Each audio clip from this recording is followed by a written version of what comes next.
Lesson 3 is on linear functions and proportionality. So we're actually going to take a step back because we spent the first lesson or so talking about how functions are for every input there is one output, and then we were talking about like throwing a ball or dropping a stone, and we're like, hey, functions do not have to be linear. And now we're going to come back and say, okay, but sometimes they are. Let's focus on that. Okay, so we're going to basically show how the stuff we've been working on for the last 2 years at least really is we've been working on functions. Okay, so again, don't overthink things. We're just trying to like update what we've been working on and talk about it in terms that you're going to need in the future. Linear functions. Basically, guys, functions really are equations. So I'm going to say maybe not quite the same, but we kind of use them interchangeably, right? So linear equations, right? One form we have of this is y equals mx plus b. And remember, this m here is our slope, but what we found out is it's the number we're multiplying by, right? All of our x values or input values, we're multiplying by that. So we can think of that as being our constant.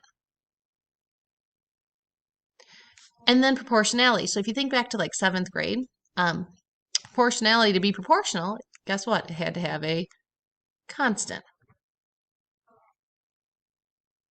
And the other thing to be proportional is it had to go through the origin, or 0, 0.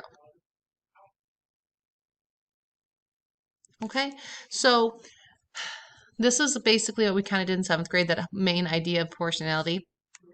We expand on in 8th grade. We're like, okay, we can still have linear, we can still have straight lines, equations. They don't necessarily have to go through 0, 0. Okay, so that's kind of what we're like working on here. So in the last lesson, it says, we looked at several tables of values showing inputs and outputs, okay, especially in the homework there. And I think it was in the homework, we talked about purchasing different number of bags of candy. Okay, so again, we have our x values and our y values. Our x values are we call our inputs, and our y values are our outputs. And basically what this says, if we're reading the table, is if we buy 1 bag of candy, it costs us $1.25. Buy 2 bags of candy, it costs us $2.50. 3 bags of candy, $3.75, so on and so forth. So if I wanted to write an equation for this, we have like a couple ways of going through it. We have the proportional way, because think about it. Is buying bags of candy proportional? Yeah. It has a constant. Okay, depending on the number of bags of candy you buy, you're going to be multiplying by whatever it cost. The other thing about going through 0, 0, well, think about it. If you buy 0 bags of candy, how much does it cost you? $0. Okay, so this really is proportional. So remember, one of the ways we would write an equation, remember I always said the 7th grade way, was to find the constant, y divided by x. So this is my y. I'd go 1.25 divided by 1, or $2.50 divided by 2, or $3.75 divided by 3. Okay, we could do all those, and what we'd come up with is that our constant k is at 1.25. Okay. Remember, our k stands for constant. Okay, so we could write an equation. Again, this is a 7th grade way. We're going to take whatever our constant is and drop it in there, and we get y equals 1.25 times x. All right. Now remember, the proportional way we learned to do it this year was basically to set up a proportion, right? And you just take any of these because they're all the same. But we'd like if we take the first one here, right? We'd say, 1.25 cost over bags of candy over 1 equals y over x, because this is y, this is x, and then use cross products. 1 times y equals 1.25 times x, which is just y equals 1.25x. So you see, it really doesn't matter which way you go, okay? But this is going to be a proportional relationship.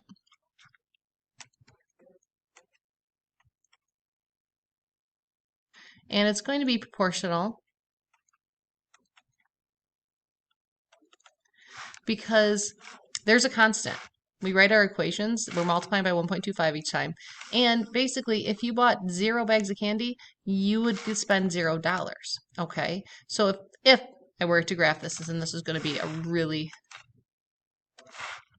rough graph here, right? Just going to sketch it.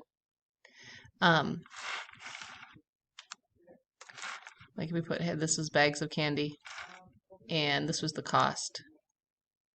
Okay, 0 bags of candy, $0. 1 bag of candy, it'd be just over 1. Okay, 2 bags of candy, it's 250, right? So if I put scale in, 250 be here. 3 bags of candy is 375. So this is 1, 2, 3, 4. But what I want you to see is that it's forming this line. Straight line goes through 0, 0, if that rings a bell. Okay? So that's an equation. Or I'm sorry, this is a function. It's a function. Every input has exactly one output. So you've been dealing with functions for years now. Okay, let's look at another example. Oh, let me stop for a second. With functions, though, we tend to put some limits on things, and here's what I mean. And you kind of had this already in your homework. Think about bags of candy and cost dollars, okay? If we're talking about bags of candy, our X value, right? What are some limits can we put on there? Okay, meaning this. Can you buy negative bags of candy? No. Okay. So that's what I mean by limits. They don't make sense. Now, if I just gave the equation 1.25 times x, y equals that, they can be negative. But if we're putting that quantity on it, that it's bags of candy, it doesn't make sense for it to be negative. Same thing, doesn't make sense for our cost to be negative in this situation. All right, let's look at this example. Okay, Walter walks at a constant speed. All right, constant, thinking that in my head. 8 miles every 2 hours. Describe a linear function for the number of miles he walks in x hours. Linear function, linear equation. And then we're going to come back to this reasonable range. Let's write an equation, right? Write a function. Distance over time. 8 miles, 2 hours. Equals y over x. Okay, so 2 times y has to equal 8 times x. Y equals 8 divided by 2 is 4x. Okay, so again, y here, it's miles. X is hours. Okay, so here's our function. Okay, now what is a reasonable range of x values for this function? So basically what makes sense for our x values to be. Okay, so if, and I'm just going to do another really rough sketch here. If this is our hours, right? And this is our miles. At 0 hours, how many miles has Walter walked? 0 miles, okay? At 1 hour, if I input a 1 into this function here, what's 4 times 1? Well, 4. So after 1 hour, he's walked 4 miles. If I input a 2 into our function here, 4 times 2, that's 8 miles.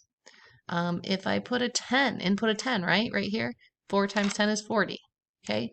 I can use 1.5. If I walk an hour and a half, or Walter walks an hour and a half, 4 times 1.5 is 6.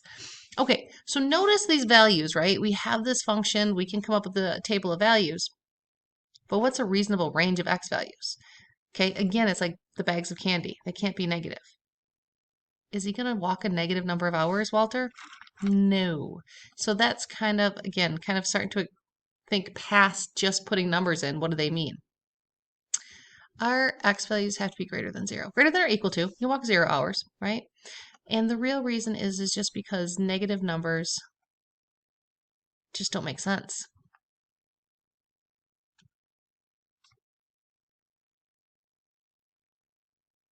Okay, so we're kind of tying what we did in 7th grade with proportionality to what we do with 8th grade and running these linear functions, linear equations.